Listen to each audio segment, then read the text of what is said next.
आज की इस वीडियो में हम लोग बात करने वाले हैं प्रश्नावली 13.4 का। इससे पहले वाला वीडियो आप लोग नहीं देखे हैं तो वीडियो के नीचे डिस्क्रिप्शन बॉक्स में आप लोग को लिंक मिल जाएगा, जहां से आप लोग जाके देख सकते हैं। हाँ फ्रेंड्स, आज जो हम लोग देखेंगे प्रश्नावली 13.4 का संपूर्ण सोल्यूशन देखेंगे इसी वीडियो में, ठीक है। और इसी तरह का वीडियो आप लोग को मिल जाएगा जो कि एक ही वीडियो में पूर्णपेण सभी प्रश्नों का हल किए हैं। तो हम लोग देख रहे हैं एनसीईआरटी मैथ कक्षा 10वीं का। तो चलिए हम लोग इसको आसान तरीका में और आसान भाषा में बनाने की कोशिश करते हैं, बिल्कुल आसान भाषा में, ठीक है।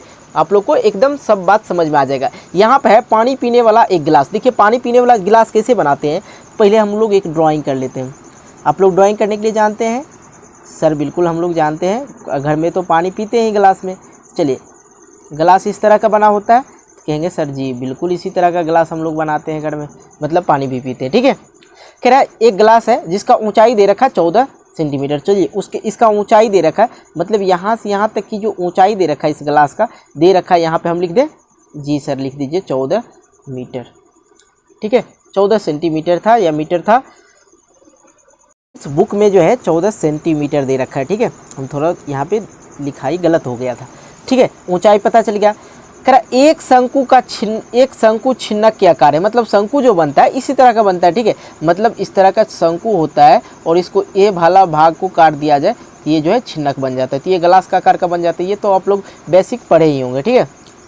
छिन्नक के आकार के दोनों वृत्ताकार सिरों का व्यास दे रखा है 4 सेंटीमीटर। पहला वाला का दे रखा है 4 सेंटीमीटर, ठीक है। मैं बात करूँ ऊपर क्या है, ऊपर वाला ये जो है ये वाला पूरा जो सतह है इसका व्यास दे रखा है कितना, 4 सेंटीमीटर। देखिए ध्यान से समझिएगा, पूरा समझिए। कह दोनों वृत्ताकार सिरों का, तो ये क्या है, ऊपर में देख रहे वृत्त है बना हुआ है ना, गिलास के ऊपर में वृत्त बना हुआ, ये 4 सेंटीमीटर का है। और कह रहा है 2 सेंटीमीटर का है, और नीचे वाला जो है ये पूरा 2 सेंटीमीटर का है। ये जो है 2 सेंटीमीटर का, डी बराबर 2 सेंटीमीटर, मतलब व्यास यहाँ भी लिख देते हैं। क्लियर। इस गिलास की धारिता ज्ञात कीजिए। अब धारिता का मतलब क्या होता है, जैसे कि हम लोग इससे पहले वाला क्लास में पढ़े थे ना, आयतन ज्ञात करने के लिए पढ़े थे। अब हम लोग धारिता पढ़ रहे हैं। धारिता मतलब वही, इस गिलास में कितने पानी आएगा। सबसे पहले इस चीज़ को हम लोग नोट कर लेते हैं। देखिए ऊपर वाला जो बड़ा वाला धारिता था उसका जो है ऊपर वाला पहला वाला का आर बराबर क्या दिखिएगा सर, लिखेंगे इसका डी दे रखा है 4 सेंटीमीटर, तो आर बराबर क्या, आर बराबर सर R1 लिख दीजिए इसको, ठीक है। सबसे पहली बात इसको R2 कीजिए, इसको R1 कर लेते हैं, ठीक है। R2 बराबर क्या हो जाएगा सर, 2 सेंटीमीटर हो जाएगा क्योंकि 4 सेंटीमीटर दे रखा था। R1 बराबर क्या हो जाएगा सर, R1 का जो D दे रखा है कितना दे रखा है सर, 2 सेंटीमीटर दे रखा है, तो इसका D R बराबर हो जाएगा 1 सेंटीमीटर। बिल्कुल क्लियर हो गया, कहीं कोई दिक्कत नहीं सर। अब हम लोग को छिन्नक का आयतन ज्ञात करना, मतलब धारिता ज्ञात करना, तो हम लोग छिन्नक का आयतन ज्ञात कर लेते हैं, लिख देते हैं यहाँ पे, बिल्कुल आसान तरीका है। छिन्नक का आयतन बराबर क्या होता है सर, होता है 1/3 पाई h, और क्या होता है भाई, तो कहेंगे सर R1 का स्क्वायर प्लस R2 का square plus R1 into R2। बिल्कुल सब चीज़ निकाल लिए जी, बिल्कुल निकाल लिए। यहाँ पे देंगे 1/3 का 1/3। अब पाई का मान क्या होता है बाबू, 22/7 होता है सर। और लंबाई क्या दे रखा है, ऊंचाई क्या दे रखा है बाबू, तो कहेंगे सर यहाँ पे देख लीजिए 14 सेंटीमीटर दे रखा है, तो 14 सेंटीमीटर दे दीजिए। अब देखिए R1 कौन सा है, तो 1 है, यहाँ पे देखिए R1 1 है, तो 1 का स्क्वायर कीजिए प्लस R2 का स्क्वायर मतलब 2 का स्क्वायर, ठीक है, प्लस R1 इंटू R1 क्या है 1 है, और R2 क्या है 2 है, मतलब 1 गुने 2, तो क्या आ जाएगा 2 आ जाएगा। क्लियर हो गया जी सर, क्लियर हो रहा है। चलिए आगे हम लोग कर लेते हैं इसको, पहले एक बार और लिख लीजिए, 1/3 गुने 22/7 गुने 14। अभी कुछ नहीं करना हम लोग, ठीक है। अब यहाँ पे देख लिया जाए, 1 का स्क्वायर करेंगे तो 1 प्लस 2 का स्क्वायर करेंगे तो 4, और प्लस में क्या है 2 है, तो बिल्कुल 2 लिख दिए। अब यहाँ पे देख लीजिए 1/3 गुने 22/7 गुने 14, और ये क्या आ गया, इसको जोड़िए 4 1 5 5 2 7, इस 7 यहाँ पे गुने में आता है, ठीक है। ये जो ब्रैकेट लगा है इससे गुना होता है, तो ये 7 कैंसिल हो गया, और 22 को 14 से मल्टीप्लाई कर दीजिए, मतलब 22 गुने 14 कर दीजिए, ठीक है। इसको करते हैं तो 308 आ जाता है, ऊपर वाले को ऊपर से, ये आ गया 308। अब देखिए नीचे में क्या बचा है, 3 बचा है, तो 3 लिख दिए। अब यहाँ पे क्या लिख देंगे हम लोग, आंसर। नहीं मजा आया जी सर, नहीं मजा आया, आंसर तो इतना नहीं मिल रहा है, इसको भाग दे दीजिए। भाग देंगे तो 102.2/3 3 आ जाएगा। ये आंसर मिल जाएगा। जी बिल्कुल सर, मिल गया आंसर। तो चलिए समझ गए ना आप लोग को क्या ज्ञात करना था, इस गिलास में कितने पानी अटेगा। ठीक है, इसलिए हमने छिन्नक का आयतन ज्ञात कर दिए। आप लोग कहेंगे धरिता सर वही होता है जितना गिलास में पानी अटता है। ठीक है, चलिए हम लोग देखते हैं दूसरे नंबर सवाल को। ये देखते हैं दूसरा नंबर सवाल। कह रहा है एक शंकु का छिन्नक। तो छिन्नक कैसे बनता है, तो भाई सबसे पहले छिन्नक बना लो। गिलास तरह बनता है, आप लोग को मैंने पहले भी बताया। तो ये गिलास हम लोग ड्रॉ कर लेते हैं बिल्कुल आसान तरीक़ा से। कुछ इस तरह से गिलास बनेगा। जी सर, इसी तरह का गिलास हम लोग घर में पानी पीने के लिए यूज़ करते हैं। तो ये क्या हो गया बाबू, कहेंगे सर ये शंकु का छिन्नक हो गया। ठीक है, का तिर्यक लंबाई दे रखा है 4 सेंटीमीटर। बाबू ये वाला जो लंबाई है तिरछी वाला, इसी को हम लोग बोलते हैं तिर्यक लंबाई। ये क्या दे रखा है, 4 सेंटीमीटर। तो बिल्कुल लिख दिए 4 सेंटीमीटर। तथा इसके वृत्तीय सिरे का परिमाप, मतलब इसके वृत्तीय सिरे का परिमाप ये जो दे रखा है, ये वृत्त का परिमाप होता है ना जी, ये दे रखा 18 सेंटीमीटर। लिख दिए 18 सेंटीमीटर। और कह रहा 18 सेंटीमीटर तथा 16 सेंटीमीटर, मतलब दूसरा वृत्त का भी परिमाप दे रखा है। कितना, 16 सेंटीमीटर। बिल्कुल। इस छिन्नक का वक्र पृष्ठीय क्षेत्रफल ज्ञात कीजिए। तो देखिए वक्र पृष्ठीय क्षेत्रफल बराबर क्या होता है, तो हम यहाँ पे पहले लिख लेते हैं। क्यों लिख लेते हैं, आप लोग को समझाने के लिए। छिन्नक का यदि वक्र पृष्ठीय का क्षेत्रफल बात करें तो क्या हो जाता है, उसमें त्रिज्या का मान जरूरी पड़ जाता है। ठीक है, इसलिए हम लोग ये नहीं लिख के डायरेक्ट हम लोग त्रिज्या का मान निकाल लेते हैं। कैसे निकालेंगे सर, ये तो हम लोग को परिधि दे रखा है, 2 परिधि हम लोग को मिल रहा है दोनों वृत्त का। तो हम लोग लिखते हैं बड़े आधार, या आधार लिख सकते हैं या वृत्त लिख सकते हैं। आधार का परिमाप क्या दे रखा है बाबू, परिमाप दे रखा है सर 18 सेंटीमीटर। तो परिमाप बड़े वाले आधार का परिमाप, तो कहेंगे परिमाप क्या होता है, वृत्त का परिमाप क्या होता है, तो कहेंगे सर 2πr बराबर क्या हो गया, 18 सेंटीमीटर। अब यहाँ पे यदि हम लोग बात करें, r का हम लोग को मान निकालना है बड़े वाले का, तो हम लोग लिखेंगे यहाँ पे r बराबर, तो r बराबर क्या, ये दोनों इसके गुना में है तो इधर आके क्या हो जाएगा, भाग में हो जाएगा 18/2π। यहीं पे छोड़ दीजिए ना, कहीं कोई दिक्कत नहीं, आगे हम लोग सेलेक्ट लेंगे इससे। ठीक है, अब छोटे वाला का लिख लीजिए, ये तो r निकल गया, बड़े वाला का निकल गया। ठीक है, अब छोटा वाला का देख लीजिए, छोटे आधार लिखिए, छोटे आधार का परिमाप।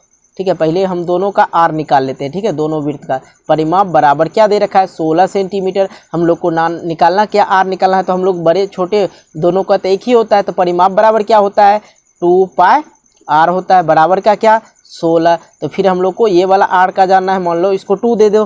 ठीक है, कोई दिक्कत, कहेंगे नहीं सर इसको ही 2 दे दो। ठीक, बड़े वाला को, इसको छोटे वाला को एक देते हैं। ठीक है, अब यहाँ पे देख लिया जाए, हम लोग यहाँ पे लिखेंगे r1 बराबर, ये 2π को इस साइड भेज देंगे, 16 बटे का क्या हो जाएगा, 2π हो जाएगा। तो बिल्कुल हम लोग ने ज्ञात कर लिया। अब देखिए इसमें कह रहा है इसका वक्र पृष्ठीय क्षेत्रफल ज्ञात कीजिए। तो कैसे ज्ञात करेंगे देख लीजिए। वक्र पृष्ठीय क्षेत्रफल बराबर होता है, लिखेंगे यहाँ पे छिन्नक का वक्र पृष्ठीय क्षेत्रफल बराबर होता है सर, क्या होता है सर, पाई r1 plus r2 into l, बस इतना ही और कुछ नहीं। पाई है तो पाई लिखिए, पाई को 22/7 मत लिखिएगा क्योंकि कटेगा, हमको पता है। ठीक है, r1 क्या है, 16/पाई दे रखा है, 2π 16/2π, और r2 क्या दे रखा है सर, 18/2π। और सर तिर्यक लंबाई क्या दे रखा है, सर दे रखा है तिर्यक लंबाई क्या, 4 सेंटीमीटर। लिख दीजिए यहाँ पे गुने का 4 सेंटीमीटर। कोई दिक्कत नहीं सर, दिक्कत तो बिल्कुल नहीं हो रहा अभी तक। चलिए देख लेते हैं, पाई के जगह पे पाई। अब यहाँ पे दोनों का कर लीजिए एलसीएम। देखिए दोनों संख्या जब नीचे बराबर हो तो ऊपर वाला को सेम उतार दीजिए, एलसीएम ले लिए, ऊपर वाले को सेम उतार दिए, 16/18 और गुने का 4। अब आगे चलते हैं एक स्टेप, पाई बराबर क्या हो जाएगा, 16-18 जोड़ दीजिए ना, तो कहेंगे सर आ जाता है 24 आ गया, बटे का क्या आ जाएगा सर, 2π आ जाएगा। और इधर देख लीजिए, इधर देखिए क्या है, गुने का 4 है।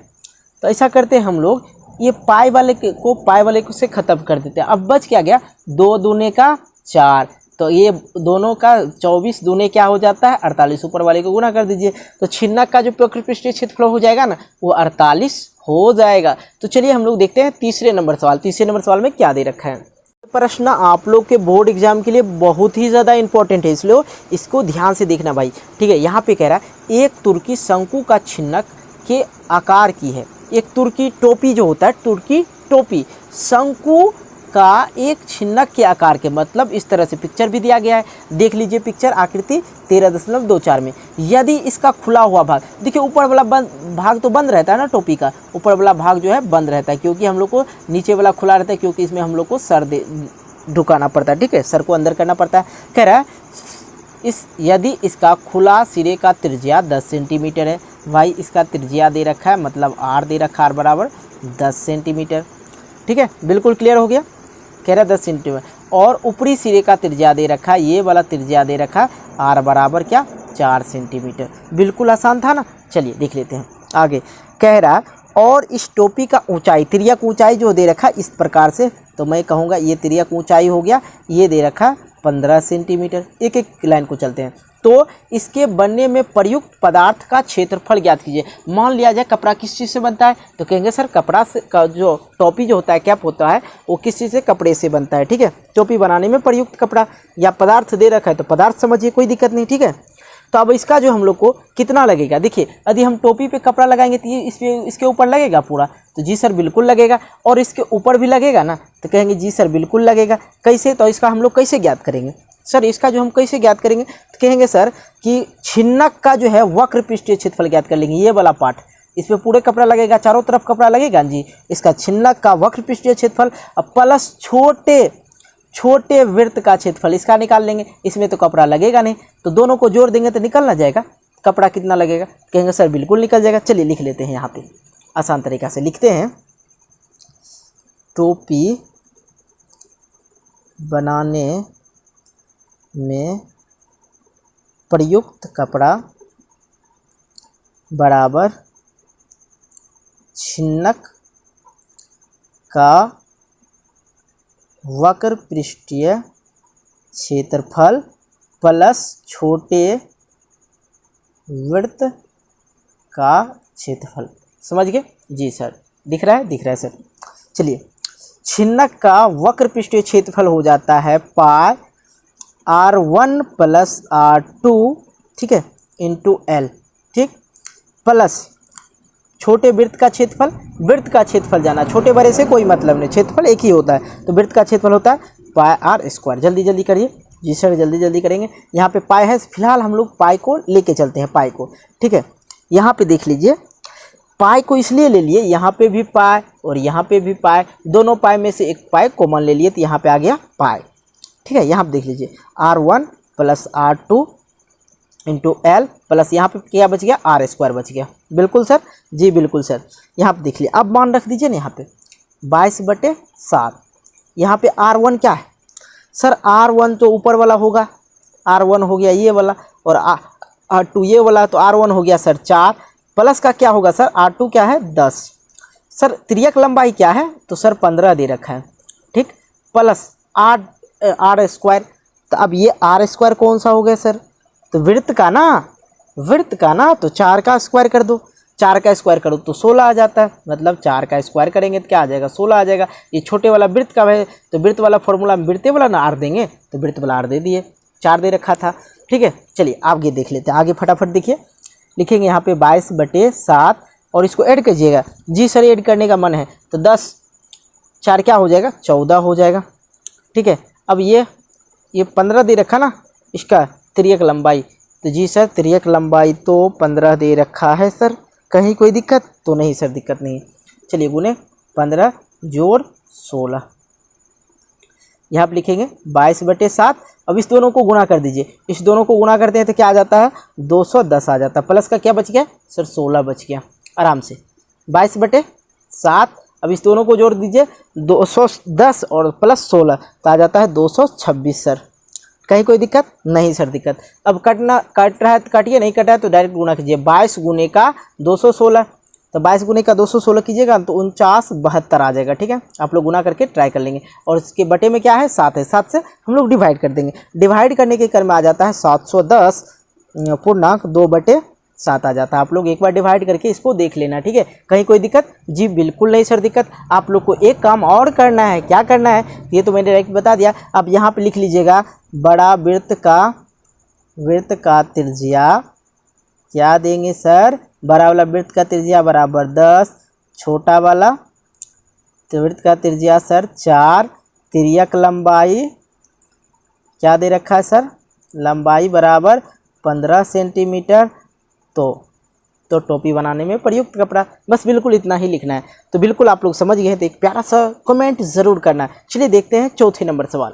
अब हम लोग देख लेते हैं चौथे नंबर सवाल। चौथे नंबर सवाल में कह रहा है धातु की चादर से बना और ऊपर से खुला एक बर्तन शंकु के छिन्नक के आकार का है। तो बिल्कुल ऊपर से खुला, भाई बिल्कुल इस बात को समझना, तभी ये सवाल आप लोग को समझ में आएगा। ऐसे देखने में हिसाब बहुत बड़ा है, लेकिन हम इसको आप लोग को समझाने का बहुत अच्छे तरीक़ा से जानते हैं, ठीक है। ऊपर से खुला, और ये किस तरह से है, कह रहा है ये जो बर्तन बना खुला है, ऊपर से खुला, और बर्तन जो है शंकु के छिन्नक के आकार के। शंकु का छिन्नक इस प्रकार होता है, इस प्रकार होता है, तो कुछ इस प्रकार से, मतलब कहा जाए तो एक बाल्टी की तरह। बिल्कुल हो गया। आगे देख लिया जाए, फटाफट देखिएगा, क्योंकि लॉन्ग हिसाब है थोड़ा सा बर्तन का आकार का, जिसके ऊंचाई दे रखा है, ये वाला जो पार्ट है ये दे रखा है इसका कितना, 16 सेंटीमीटर तथा निचले और ऊपरी सिरों की त्रिज्या, निचले मतलब नीचे पहले दिया है, तो निचले वाला सिरों का जो त्रिज्या दे रखा है, आर दे रखा है, क्या दे रखा है, 8 सेंटीमीटर। और उसके बाद क्या आया, ऊपरी का मतलब दे रखा है 20 सेंटीमीटर, ये वाला आर दे रखा है 20 सेंटीमीटर। आप लोग इसको यहाँ पे लिख सकते हैं, ठीक है। ठीक हो गया।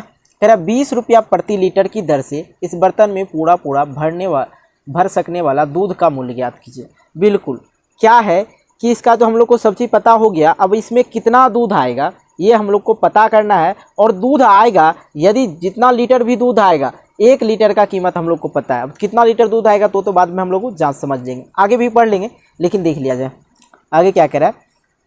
20 रुपया प्रति लीटर से इस बर्तन को पूरा भरने में दूध का मूल्य ज्ञात कीजिए, साथ ही इस बर्तन को बनाने में प्रयुक्त धातु की चादर का मूल्य ज्ञात कीजिए। ये वाला ना क्वेश्चन यहीं पे रहने देते, तो पहले ये वाला हल कर लेते हैं, ठीक है। उसके बाद हम लोग आगे देखेंगे कह क्या रहा है। बिल्कुल पहले है कि ये जो है ये धातु जो बना हुआ चादर से जो भी है बाल्टी है, ठीक है, जिसका हम लोग को हाइट पता है 16 सेंटीमीटर, और इसका जो है ये क्या दे रखा है, त्रिज्या दे रखा है, ऊपरी और नीचे त्रिज्या दे रखा है। भाई एक बात बताओ, मैंने इससे पहले बताया कि इस चीज़ में कितना क्या आएगा, उसके लिए हम लोग क्या ज्ञात करते हैं, आयतन ज्ञात करते हैं। इस बाल्टी में कितना दूध आएगा, इसमें कितना खाली है, यदि पानी डालेंगे तो कितना पानी आएगा, तो उसके लिए हम लोग आयतन ज्ञात कर लेते हैं। आयतन ज्ञात कर लेते हैं हम पहले, सिंपल सी बात है। छिन्नक का ये क्या है, छिन्नक, तो लिखिए यहाँ पे लिखिए छिन्नक का आयतन। दूसरा सवाल हम लोग बाद में देखेंगे, 2 सवाल दे रखा है, ठीक है। इसमें छिन्नक का आयतन इसी में देख लेंगे। छिन्नक का आयतन बराबर क्या होता है सर, तो कहेंगे सर यहाँ पे देख लिया जाए 1/√3 πh, ये फॉर्मूला आप लोग याद रखिएगा, ठीक है। R1 का स्क्वायर प्लस R2 का स्क्वायर प्लस R1 इंटू गुना कर देते डायरेक्ट, ठीक है, R2। बिल्कुल ये बात समझ गए जी सर, समझ गए। चलिए लिख लेते हैं। अब यहाँ पे है सॉरी, यहाँ पे √3 नहीं होगा, गलती हो गया, 1/3, ठीक है, गुने पाई का मान 3.14। कहीं कोई दिक्कत सर, नहीं दिक्कत। हाइट क्या दे रखा है, h क्या दे रखा है 16, कोई दिक्कत नहीं सर, 16 दे दिए। अब R1 का स्क्वायर, R1 क्या दे रखा है सर, किसी को मान लिया जाए, इसी को मान लिया जाए R1 और इसको R2। R1 का स्क्वायर मतलब 8 का स्क्वायर क्या सर 64, प्लस R2 का स्क्वायर सर क्या 20 का स्क्वायर क्या सर 400 हो जाएगा। क्या टेंशन ले रहे, ठीक है। अब कह रहा है R1 इंटू R2 मतलब दोनों त्रिज्या को गुना कर दियो, 20 और 8 को गुना किए तो क्या आ जाता है 160 आ जाता है। बिल्कुल समझ गया ना जी सर, बिल्कुल समझते जा रहे हैं। 1/3 गुने 3.14 गुने 16। अब इस सभी को बाबू जोड़ दो, तो जोड़ते हो तो क्या आ जाता है, तो कहोगे सर इस सबको जोड़ते हैं तो आ जाता है 624। कोई दिक्कत नहीं सर, दिक्कत तो नहीं है। चलिए अब ये काट दीजिए, कैसे काटेंगे सर, 3 से काटते हैं तो ये आ जाता है 208, ठीक है। बाकी बच क्या गया ऊपर में 3.14 गुने ये बच गया 16 और गुने 208। चलिए गुना कर देते हैं, तो आप लोग कर लीजिएगा गुना, हो जाता है 449.92, ठीक है, सेंटीमीटर क्यूब। अब तो ये तो हम लोग को क्या पता चल गया, सेंटीमीटर में पता चल गया, ठीक है। इसमें सेंटीमीटर को हम लोग क्या करते हैं, लीटर में कन्वर्ट कर देते हैं, तो यहाँ पे लिखेंगे सेंटीमीटर से लीटर में, ठीक है। कैसे करेंगे, इसको जो है ना बस 1000 से डिवाइड कर दीजिए, भाग दे दीजिए। 449.92 में हम लोग देते हैं कितना 1000 से भाग। 1000 से जब भाग देते हैं तो क्या आ जाता है, देख लीजिए यहाँ पे आप लोग भाग दे दीजिएगा, ठीक है। 1 2 यहाँ पे शुरुआती दौर में 2 अंक के बाद 0 दे दीजिए, बाकी क्या है उतार दीजिए, बाकी क्या है जो सेम टू सेम उतार देना है, कहीं कोई दिक्कत नहीं। ये आ गया लीटर में। एक अच्छा ट्रिक आप लोग समझिए क्या करना था, ठीक है। अब कह रहा है कि हम लोग को कितना पता चल गया, इस बाल्टी में कितना लीटर दूध हटेगा, तो कहेंगे 10.4492, ठीक है, क्योंकि पॉइंट के बाद अलग अलग करके डिजिट को बोला जाता है। तो यहाँ आप लिखेंगे 1 लीटर का मूल्य क्या है सर, 20 रुपया। तो 10.44992 लीटर का मूल्य के लिए हम लोग क्या करेंगे, इसको इससे 20 से गुना कर देंगे। 10.4992 गुने 20 कर दीजिए गुना ना, तो कर देते हैं सर, काहे टेंशन ले रहे, इसको इससे गुना कर दीजिए तो आ जाता है 208.99840। तो आप लिख सकते हैं 208, ठीक है, या 208 या 209 लिख सकते हैं, कहीं कोई दिक्कत नहीं, लेकिन आप लोग पूरा गुना करेंगे तो और बेटर है। तो आप लोग को समझ में आ गया 1 लीटर का मूल्य 20 रुपया, 10.44992 का जो है मूल्य हो जाएगा 208 रुपया या 209 रुपया, ठीक है, लगभग के ऊपर में आ गया। तो ये आप लोग समझ गए। अब आते हैं हम लोग दूसरे सवाल की ओर। तो भाई देख लो दूसरा सवाल क्या कह रहा था। चलिए दूसरा सवाल हम लोग इसी में देख लेते हैं क्या कह रहा था। पहले इसको हम ढक दिए हैं पेपर से, ठीक है, यहाँ पर हल कर लेंगे। ये तो दूध का मूल्य हम लोग ज्ञात कर लिए, साथ ही इस बर्तन को बनाने के लिए प्रयुक्त धातु का चादर का मूल्य ज्ञात कीजिए। तो ये भैया यहाँ पे समझिए, इसमें चादर कहाँ लगा होगा, धातु जो है पीतल वगैरह जिससे बना होगा, ये स्टील कहाँ लगा हुआ है, इस पे लगेगा, इस पे लगेगा ना, और साथ ही किस पे लगेगा, ये निचला हिस्सा में। और निचला हिस्सा में ना लगेंगे तो दूध क्या हो जाएगा, बह जाएगा ना। तो कहेंगे सर जी सही में बह जाएंगे। तो हम लोग क्या करते हैं, सबसे पहले इस धातु का ये जो दिया है धातु का पृष्ठीय क्षेत्रफल ज्ञात कर लीजिए। नहीं समझे, ये वाला धातु का पृष्ठीय क्षेत्रफल ज्ञात कर लेंगे तो नहीं हो जाएगा। तो कहेंगे सर जी बिल्कुल हो जाएगा, काहे ना होगा। और साथ में ये वाला जो धातु है, इसको धातु ये बोलिए, धातु के चादर की पृष्ठीय क्षेत्रफल, और ये क्या है, कहेंगे सर वृत्त है, तो छोटे वाला वृत्त का क्षेत्रफल जोड़ देंगे तो निकल ना जाएगा। कहेंगे जी सर निकलते जाएंगे ही। चलिए हम लोग लिख लेते हैं, कैसे लिखेंगे इस चीज़ को थोड़ा सा समझा जाए। लिखेंगे यहाँ पे, इसको नीचे वाला देखना है, अब इस वाले को देखिएगा, धातु का क्षेत्रफल बराबर छिन्नक का, ये छिन्नक का, ठीक है, छिन्नक का वक्र पृष्ठीय क्षेत्रफल प्लस ये छोटे वाला वृत्त का, छोटे वाला वृत्त का क्षेत्रफल। देखिए बिल्कुल आसान है, कहीं कोई दिक्कत नहीं इसको समझना, ठीक है। अब देखिए लिख लीजिए इसका डिफिनेशन क्या होता है, सूत्र क्या होता है छिन्नक का। तो कहेंगे सर छिन्नक का होता है पाई r1 + r2, और क्या है, इसको बहुत आसान तरीका समझ लेते हैं, और क्या है l। तो ये देखिए थोड़ा सा दिक्कत हो गया था। छिन्नक का वक्र पृष्ठीय क्षेत्रफल होता है पाई r1 + r2 × l प्लस छोटे वृत्त का क्षेत्रफल। वृत्त का क्षेत्रफल क्या होता है सर, पाई r² होता है। इसको 1 मान लेते हैं, ठीक है, कोई दिक्कत जी नहीं, दिक्कत क्यों मान लिए, यहाँ पे 1 माने हैं, ठीक है। चलिए अब हम कुछ इंपॉर्टेंट चीज़ देख लेते हैं। क्या देखेंगे, देख लीजिए। अब देखेंगे क्या सर कि यहाँ पे जो हम लोग देख रहे हैं, यहाँ पे कह रहा है पाई का मान कितना है 3.14, और हम लोग को पता है क्या r1 पता है सर, r1 कितना 20 सर, r2 कितना सर, r2 16 समझ लो, 20 या कुछ भी उल्टा पुल्टा समझ सकते हैं, कोई दिक्कत नहीं, ठीक है, 8 ले लो। l सर l तो पता ही नहीं हम लोग को, तो ऐसा करते ये l निकालना होगा, ये वाला l। तो तिर्यक लंबाई, ये भाई इस पेज को हम ऐसे उलट देते हैं पहले, तो समझ लीजिए तिर्यक लंबाई कैसे निकालेंगे। l बराबर, ये इसी पेज पे समझ लीजिए नीचे में, l बराबर कैसे निकालेंगे। तो कहेंगे क्या सर, ये क्या है, कहेंगे सर ये क्या है 16 है, ये 16, ये ऊंचाई h, और सर क्या ये 12, 16। यहाँ देखिए ये क्या है हाइट है, 16 क्या है हाइट है 16। और ये वाला देखिए सूत्र जो होता है h होता है और r2 - r1 होता है। तो बिल्कुल समझिए r2 में r1 माइनस करेंगे तो क्या हो जाएगा 12 हो जाएगा, प्लस का लिखिए 12, इसके ऊपर दीजिए रूट, कोई दिक्कत नहीं, समझने में कोई दिक्कत, कहेंगे नहीं सर दिक्कत तो नहीं हुआ, ठीक है। इसका जो हम लोग कर लेते हैं ये स्क्वायर में होता है। ये आप लोग सूत्र बनाइएगा तो कैसे बनेगा, l² बराबर √h² प्लस यहाँ पे आ जाएगा आप लोग का r2 - r1, ठीक है, ये फॉर्मूला होता है, ठीक है, l का निकालने तिर्यक लंबाई निकालने के लिए। तो हम यहाँ पे बना लिए, दिक्कत किसी को, कहेंगे नहीं सर दिक्कत तो नहीं हो रहा अभी तक। 16 का स्क्वायर कर दीजिए, 16 का स्क्वायर किए तो 256 प्लस 12 का स्क्वायर किए क्या सर 144, इस पर रूट लगा है ना, तो भाई रूट लगा दो। l बराबर क्या निकल के आ जाएगा हम लोग का, l बराबर निकल के आ जाएगा, इसको दोनों को जोड़ दीजिए ना, 6 4 10 मतलब 400 आ ही जाएगा, ठीक है। यदि हम लोग रूट से बाहर निकालते हैं 400 का तो क्या आ जाएगा सर 20 आ जाएगा। 20 का पैरेलल बनता है ना, 20 गुने 20 का पैरेलल बनता है तो हो जाता है 400।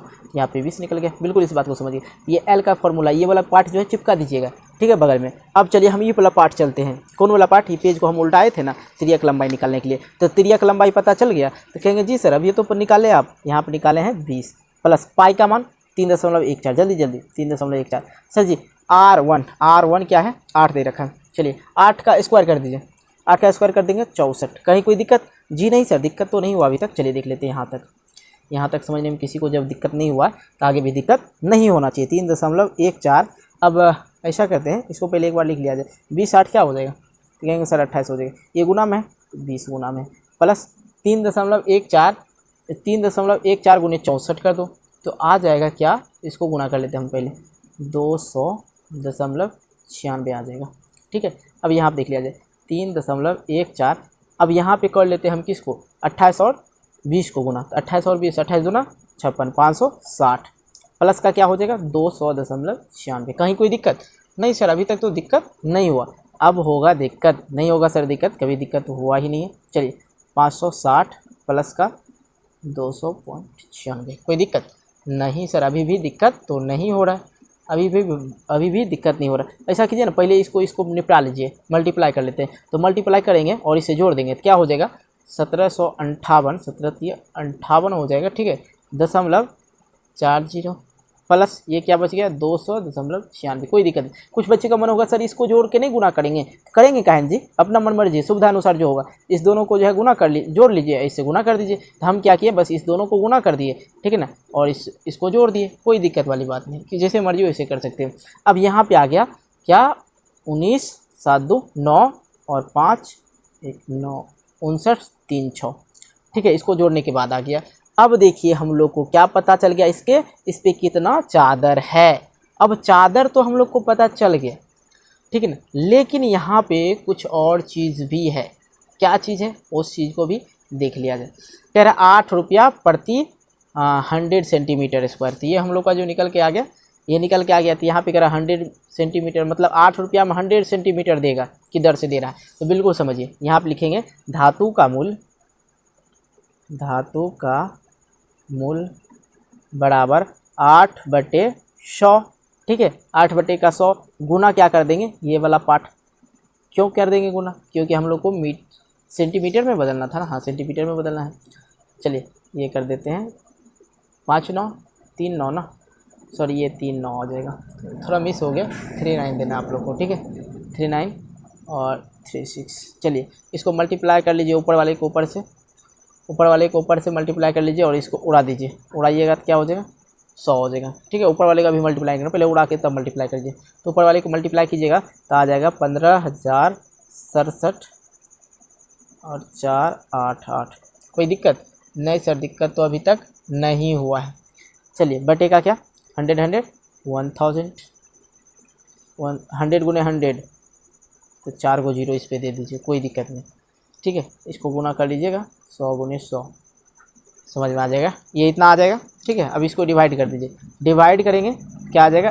556 4 7 4 8 8। ये गुना करने वाला तो आप लोग कर ही सकते हैं, कहीं दिक्कत नहीं। अब आप इसको लिख सकते हैं 156.75 भी लिख सकते हैं। ये आंसर हो गया। तो बिल्कुल हम लोग ने क्या किया? धातु का मूल्य पता था सेंटीमीटर में इस तरह से, तो हम लोग ने क्या किया? इससे गुना कर दिया। सिंपल सी, 1 सेंटीमीटर का इतना कीमत है।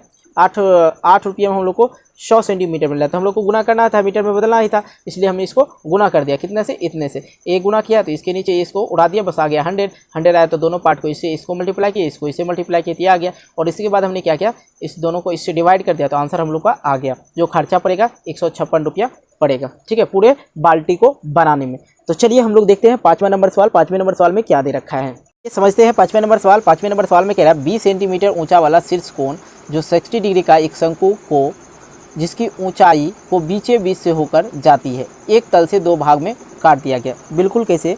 देखिए शंकु की बात चल रही है। सबसे पहले हम लोग एक शंकु ड्रॉ कर लेते हैं। तो शंकु कुछ इस प्रकार बना हुआ है। ठीक है, एक एक टॉपिक को हम लोग पढ़ते हुए आगे बनाते जाएंगे। क्या है इसका? हाइट दे रखा, पूरा टोटली हाइट दे रखा 20 सेंटीमीटर। ठीक है, ये पूरा हाइट दे रखा है 20 सेंटीमीटर, मतलब यहाँ पे हम इंडिकेट करें तो 20 सेंटीमीटर। और इसको कह रहा है 2 भाग में काट दिया गया। यहाँ पे देखिए 2 भाग में काट दिया। तो काट देगा तो कुछ इस प्रकार से दिखेगा। कैसा दिखेगा, तो हम यहाँ पे एक और ड्रॉ कर लेते हैं, कुछ इस प्रकार से ये दिखेगा, ऐसा दिखेगा। ठीक है, कटने के बाद जी सर ऐसा ही दिखेगा, कहीं कोई दिक्कत नहीं। अब यहाँ देख लिया जाए, ये जो इसका हाइट दे रखा है ये 10 था, ये 20 है पूरा, ये क्या हो जाएगा, इसका हाइट 10 हो जाएगा। कहीं कोई दिक्कत जी नहीं सर, दिक्कत तो नहीं है। चलिए आगे देख लेते हैं। कट जबकि तल शंकु के आधार के समांतर है। ठीक है, यदि इस प्राप्त शंकु के छिन्नक का व्यास, आए हो दादा यहाँ पे समझिए, इससे प्राप्त शंकु के छिन्नक का व्यास 1/16 सेंटीमीटर वाला है, एक तार के रूप में बदल दिया जाता है। तो तार की लंबाई ज्ञात कीजिए। उसके बाद इसने क्या किया, एक शंकु का छिन्नक का व्यास बना दिया। शंकु के छिन्नक मतलब इस तरह से एक तार बना दिया। तार किस तरह बनता है, तो इस प्रकार से तार बनता है, तो मतलब एक बेलन की तरह तार बनता है, बेलन की तरह तार बनता है। बिल्कुल एक एक चीज़ को समझना होगा। अब यहाँ पे इसका जो है व्यास दे रखा है, व्यास जो ये पूरा डी दे रखा है, डी बराबर 1/16। यदि हम लोग आर की बात करें तो इसका 1/8 नहीं कीजिएगा, क्या हो जाएगा 1/16 गुने 1/2। ठीक है, ऐसे निकालते हैं इसका आर, यदि बटे में रहे तो 1 गुने 1, 16 दूना 32।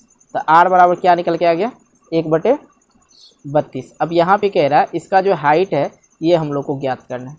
अब कैसे ज्ञात करेंगे, ज़रा ध्यान से सुनिएगा तभी समझ में आएगा, नहीं तो नहीं आएगा।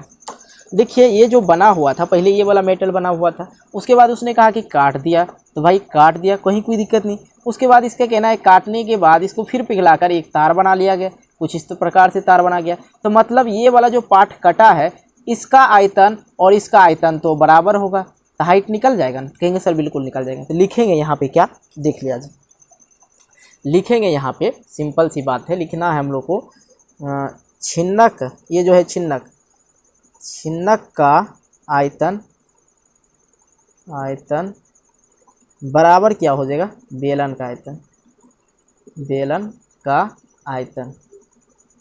तो देखिए समझिए, छिन्नक का आयतन होता है 1/3 पाई h r1 का स्क्वायर प्लस r2 का square plus r1 into r2। ठीक है, ये होता है जी सर, ये होता है। बेलन का आयतन क्या होता है सर, पाई r² h। अब ऐसा कीजिए ना, पाई पाई कैंसिल कर दीजिए, तो पाई पाई कैंसिल हो गया, तो बच क्या गया, बच क्या गया, पाई पाई कैंसिल करने से फ़ायदा है, तो जी सर फ़ायदा तो है, पाई पाई कैंसिल हो गया, बच गया 1/3 गुने h और r2 का r1 का स्क्वायर प्लस r2 का square plus r1, sorry r समझ लिया है, r1 इंटू r2, बच किया गया यहाँ पे r² h बच गया। और कुछ बचा है, नहीं सर नहीं बचा है। अब देखिए सर यहाँ पे तो आपने r की बात चला रही है, यहाँ पे हम लोग को हाइट निकालना, हाइट तो पता नहीं, मतलब छिन्नक का हाइट पता है 10 है, ठीक है, लेकिन यहाँ पे r जो है सर हम लोग को पता नहीं है ना, तो ये वाला r पता है, इसको मान लिया जाए, क्या मानिएगा r2 मान लीजिए और इसको r1 मान लीजिए, पता है तो कहेंगे सर नहीं छिन्नक का r तो पता नहीं, लेकिन ये वाला बेलन जो है इसका r हम लोग को पता है। तो सबसे पहले ये वाला r निकाल लेंगे, कैसे निकालेंगे थोड़ा गौर फरमाना होगा यहाँ पे, तभी समझ में आएगा। देखिए हम एक पेज लेते हैं, इस पे समझाते हैं, आप लोग को लिख लेना है, इसमें बनाइएगा तभी समझ में आएगा। देख लिया जाए यहाँ पे, यहाँ पे दीजिए, यहाँ पे ये इस चीज़ को देखिए, पहले इस पिक्चर को देखिएगा तभी समझ में आएगा। ये कटा हुआ भाग है, ये पूरा कितने डिग्री का है 60 डिग्री का है, ये पूरा जो है ये यहाँ से यहाँ तक की बात करें ये पूरा है 60 डिग्री का। तो ये वाला जो भाग बोलेंगे आधा ये हो गया, आधा ये हो गया, ये वाला कितना 30 डिग्री का हो जाएगा। इसका नाम देते हैं A, इसका नाम दे दीजिए B, और इसका नाम दीजिए C, और इसका नाम दीजिए D, और यहाँ पे भी एक त्रिज्या आएगा, ठीक है, इसका नाम दे दीजिए E। कहीं कोई दिक्कत नहीं सर। अब देखिए हम लोग को जो है इसमें थोड़ा सा त्रिकोणमितीय अनुपात को जो है दर्शाना होगा, त्रिकोणमिति लेके चलते हैं आप लोग को। त्रिभुज ABC में लिखेंगे, त्रिभुज ABC में, त्रिभुज ABC में आप लोग को देख रहे हैं कि हम लोग को ये वाला भाग आधा भाग 10, क्योंकि टोटल हाइट क्या 20 है। तो हम लोग इस तरह से इस पिक्चर को देखेंगे तो ये हम लोग का हो जाता है लंब, और ये हो जाता है हम लोग का, ये वाला हो जाता है कर्ण, और ये हम लोग को आधार दे रखा है। तो हम लोग सिंपल सी बात जानते हैं, लंब दे रखा है और आधार हम लोग को निकालना है, जो निकालना है उसको नीचे रख लीजिए। तो लंब बटे आधार बराबर क्या हो जाएगा, क्या हो जाता है tan हो जाता है, लंब बटे आधार क्या tan बराबर, और थीटा का मान 30 डिग्री। कहीं कोई दिक्कत नहीं सर, दिक्कत तो नहीं हुआ। चलिए लंब क्या दे रखा है सर, इसको R1 मान लिए हैं और इसको R2 मान है। इस तरह पिक्चर है, ये वाला पिक्चर को अभी देखना है, ये वाला को, ठीक है ना, सेम उसका कटा हुआ भाग इधर बनाए, कोई दिक्कत नहीं। लंब दे रखा है सर R1, तो लिख दीजिए R1 बटे आधार दे रखा है सर 10 सेंटीमीटर, 10 लिख दिए, बराबर tan 30 डिग्री का मान होता है 1/√3। चलिए निकाल लेते हैं, 1/√3 हो गया, इसको बाय क्रॉस मल्टीप्लाई कर देते हैं, तो R1√3 बराबर इसको इससे मल्टीप्लाई किए 10, R1 बराबर ये गुना में है तो इधर आके भाग में भेज दीजिए 10/√3। तो हम लोग को R1 पता चल गया, मतलब ये वाला जो भाग है हम लोग को पता चल गया 10/√3। कहीं कोई दिक्कत? जी नहीं सर दिक्कत तो नहीं है। अब देखिए ये वाला छोटका R2 निकालना है ना, देख लीजिए लिखेंगे यहाँ पे, इसमें क्या लिखेंगे, ये R2 निकालेंगे, ये वाला भी निकालेंगे, ये पूरा त्रिभुज बनेगा। इसमें क्या बनेगा, पूरा त्रिभुज बन रहा है, ये वाला में देखिए पूरा त्रिभुज बन रहा है, तो कहेंगे सर जी बिल्कुल ये वाला पूरा त्रिभुज बन रहा है। तो कैसे निकालेंगे, त्रिभुज ADE, त्रिभुज ADE, ठीक है। इसमें देखेंगे तो हम लोग को लंब दे रखा है, सॉरी ये लंब दे रखा है, ये आधार दे रखा है, ये वाला आधार दे रखा है, ये आधार हो गया, ठीक है, ये आधार हो गया और ये लंब हो गया। आप लोग को पता होगा ये लंब हो जाता है, ठीक है, क्योंकि ये वृत्त पे पड़ा हुआ है, ये लंब हो गया, ये आधार हो गया। हम लोग को निकालना क्या है, आधार निकालना है, लंब जो है लंब निकालना है, ठीक ना, आधार दे रखा है, जो निकालना है उसको ऊपर लिखिए और जो दिया है उसको नीचे लिखिए, आधार। तो लंब बराबर लंब बटे आधार, तो क्या होता है अभी जस्ट बताया, tan थीटा का मान क्या है 30 डिग्री है, 30 डिग्री।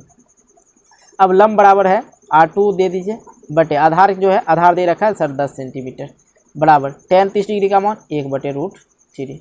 नहीं अच्छा एक चीज़ भूल गए, ये तो पूरे ना आधार हो गया जी, यहाँ से लेके यहाँ तक का आधार है इसका, त्रिभुज ADE का, इसका क्या हो जाएगा आधार 10 ये भी 10 क्या हो जाएगा 20 हो जाएगा, 20 सेंटीमीटर। तो अब देखिए यहाँ पे डायरेक्ट R2 बराबर लिखिए ये क्या 20/√3, ये आप लोग जानते ही होंगे, ठीक ना, कैसे इसको इससे मल्टीप्लाई किए, इसको इससे मल्टीप्लाई किए, जैसे इसमें बताए थे, ठीक है, ज़्यादा लॉन्ग नहीं करना है। चलिए आप लोग को दूसरा R भी समझ में आ गया, कौन वाला सर R, ई वाला R कितना निकाल दिए, R2 बराबर निकाल के आए 20√3। अब कहीं कोई दिक्कत नहीं सर, अब तो दिक्कत नहीं होगा, गड्ढा छुड़ा देंगे, ठीक है छुड़ा दीजिए। तो हम लोग ये वाला जो पार्ट है छिन्नक का आयतन ज्ञात कर लेंगे, तो इसका भी हम लोग को हाइट निकल जाएगा, कहीं कोई दिक्कत नहीं होगा। चलिए देख लेते हैं, एक एक चीज़ को समझिए। अब यहाँ पे हम लोग कर लेते हैं क्या, 1/3, हाइट क्या दे रखा है इसका छिन्नक का, देखेंगे 10। अब R1 क्या दे रखा है, R1 देखिए, R1 को धीरे धीरे समझते जाइए, इधर हम रफ करते चलते हैं, ठीक है। R1 दे रखा है सर, R1 दे रखा है 10/√3, इसका स्क्वायर है, चलिए इसका स्क्वायर कीजिए, 10 का स्क्वायर कीजिएगा तो 100 और √3 का स्क्वायर कीजिएगा तो क्या हो जाएगा 3 हो जाएगा, 100 स्क्वायर करते चल रहे हैं, ठीक है, 3 प्लस आगे देख लीजिए R2 का, R2 क्या दे रखा है, यहाँ पे देखिए, यहाँ पे देखिए देखेंगे 20/√3 दे रखा है, ठीक है यहाँ पे। तो इसका स्क्वायर कर लीजिए, इसका स्क्वायर करेंगे तो ऊपर वाला 20 का स्क्वायर करेंगे 400 और √3 का स्क्वायर करेंगे 3, यहाँ पर लिख देंगे 400/3। अब कहीं कोई दिक्कत नहीं, दिक्कत अब कह रहा है R1 × R2। अब दूसरा दिक्कत ये है सर, चलिए इसको भी हम हल कर लेते हैं। R1 क्या दे रखा है 10/√3, ठीक है, गुने R2 क्या दे रखा है 20/√3। 10 और 20 से गुना कीजिएगा तो क्या आ जाएगा 200 आ जाएगा, और √3 गुना कीजिएगा तो क्या आ जाएगा ओनली 3 आ जाएगा, तो मतलब यहाँ पे आ जाएगा 200/3। कहीं कोई दिक्कत समझने में? नहीं सर दिक्कत तो नहीं हुआ होगा। अब देखिए इसका बेलन का निकाले हैं 1/32 R निकाले हैं 1/32, 1/32। हाइट पता है, हाइट पता है, तो कहेंगे सर नहीं हाइट तो पता नहीं है, इसलिए हम लोग हाइट को गुना करके या तो ऐसे लिख सकते हैं, स्क्वायर है ना, सॉरी स्क्वायर है तो इसको एक बार और लिखिए 1/32 गुने h। कोई दिक्कत नहीं सर, दिक्कत तो नहीं है। चलिए कर लेते हैं अब 1/3 गुने 10। अब देखिए यहाँ पे थोड़ा सा अपना माइंड लगाना है, अब एलसीएम बच्चे की तरह नहीं निकालना, आप लोग 10th क्लास के स्टूडेंट है, ठीक है, बच्चे की तरह मत निकालिए। यहाँ पे जो नीचे में है सब बराबर है, देखे दे रखे, यहाँ पे प्लस है, यहाँ प्लस लगा देंगे, ठीक है। नीचे में जब बराबर हो तो इसका एलसीएम आ जाएगा =3। अब ऊपर वाला डायरेक्ट जोड़ दीजिए, 4 1 5 5 2 700, बिल्कुल। अब यहाँ पे देख लिया जाए, यहाँ पे जो है 1/32 है, ध्यान से समझिएगा तभी समझिएगा, 1/32 है, बराबर के इस पार है, इस पार लाएंगे तो क्या होगी, भाग में इधर आके हो जाएगा गुना में हो जाएगा। तो गुना मारने के बाद क्या होता है, ऊपर नीचे वाला संख्या ऊपर चला जाता है और ऊपर वाला संख्या नीचे चला जाता है। तो उसी प्रकार से हम लोग कर लिए। अब बराबर की साइड में क्या बच गया, h। हम लोग को निकालना क्या है, h, फोकस करना हर चीज़ को, ठीक है मेरे भाई। चलो देख लेते हैं। अब क्या करें सर, कट तो नहीं रहा है, कट तो नहीं रहा है, कहीं कोई कट रहा है, देखिए ना, कहीं कोई कट जाए तो जुगाड़ लग जाएगा, तो दिक्कत नहीं है। ठीक है, थोड़ा सा देख लिया जाए। कट नहीं रहा है तो कट नहीं रहा है तो हम लोग क्या करते हैं, इस सभी को गुना कर देते हैं। इसको इससे गुना किए 32 और 32 को गुना किए 1024 और उसको गुना कर दिए 700 से। 700 से गुना करना है, उसके बाद हम लोग को करना है 10 से गुना। टोटल ऊपर वाले को ऊपर से गुना कर दो तो आपका आंसर आ जाएगा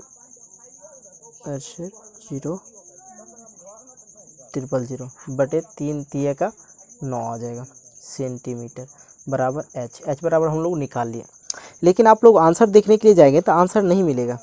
ऐसा करना, इसको या तो डिवाइड कर दो, डिवाइड करने के बाद तब फिर भी रहेगा ये सेंटीमीटर में। इसको हम लोग को बदलना होगा, आंसर आप लोग का दिया होगा मीटर में, यहाँ तक भी लिखोगे तो कोई दिक्कत नहीं, आंसर मिल जाएगा। भाई मैं आंसर निकाल के ही बताता हूँ, कैसे निकालेंगे सर। पहले इसको डिवाइड कर दो, डिवाइड हो रहा है सर जी, बिल्कुल हो रहा है। ये इसको इससे डिवाइड कर देना है, ये जो है सेंटीमीटर में है, इसको डिवाइड कर देना, इसको इससे डिवाइड कर दीजिएगा, सिंपल सी बात। 9 को इससे डिवाइड कर देना, भाग दे देना, उसके बाद जितना भी आएगा उसको 1000 से फिर भाग कर देना, वो मीटर में आ जाएगा। मीटर में बदलने के बाद आप लोग का जो आंसर आएगा कुछ 7964.4 सेंटीमीटर। तो कहीं कोई दिक्कत नहीं है, अच्छी तरह समझ गए होंगे। ठीक है, समझ ही लिया जाए, कहेंगे सर छोड़ दिए लास्ट में, दिक्कत वाली बात है। इसको हम डिवाइड कर देते हैं 76800 बटे का 9, इसको डिवाइड कीजिए तो ये भाग आप लोग दे दीजिएगा जैसे भी होगा, तो आप इसको डिवाइड कीजिएगा तो आ जाता है 79644। ठीक है, इतना आ जाता है। तो कहने का मतलब इतना आ गया, यहाँ पे एक और 4 लगा दे तो बात बन जाएगा। ठीक है, इतना आ गया। और इसको हम लोग क्या मीटर में बदलने के लिए क्या कर देंगे, 1000 से डिवाइड कर देंगे। डिवाइड करने के बाद आ जाएगा 7964.4 सेंटीमीटर। कहीं कोई दिक्कत नहीं, समझ में आ गया ना। तो ये आप लोग का आंसर होगा। इस तरह से भी आप लोग समझ सकते हैं। थोड़ा सा ज़्यादा हम सोच रहे थे, छोड़ देते तो बच्चे खुद से मतलब इसका स्टडी कर सके, बना सके। ठीक है, कहीं कोई दिक्कत नहीं यार। वीडियो अच्छी लगी, वीडियो को लाइक करना, दोस्तों के साथ शेयर करना, और चैनल पर नए हो चैनल को सब्सक्राइब कर लेना। हाँ, आप लोग लाइक करने में बड़ा कंजूसी करते हो यार, आपका एक लाइक मुझे मोटिवेट करता है एक नई वीडियो बनाने के लिए। यदि आप लोग चाहते हो कि मैं आपके लिए इस तरह की वीडियो बनाऊँ, प्लीज़ लाइक ज़रूर करना, एंड चैनल पर नए हो चैनल को सब्सक्राइब कर लेना। मिलते हैं एक नई वीडियो को लेके, तब तक के लिए बाय बाय।